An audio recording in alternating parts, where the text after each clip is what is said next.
బాలుడికైనా సకల సృష్టి తన తల్లిదండ్రులే కదా. అందులోనూ ఈ బ్రహ్మాండం అంతా మా తండ్రి గారి ఉదరంలో ఉంటుంది కనుక తల్లిదండ్రులకు ప్రదక్షిణ చేస్తే సరిపోతుందనుకున్నాను. అందుకే ప్రదక్షిణలు చేశాను.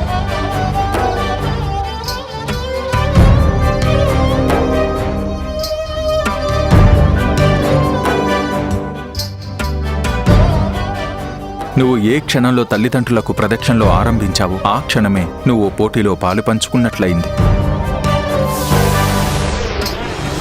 తల్లిదండ్రుల పట్ల నీకున్న శ్రద్ధ, భక్తి, నీ నమ్మకాన్ని నిజం చేశాయి అల్లుడు. వారి పాదాలే నీకు ప్రపంచమని నిరూపించాయి.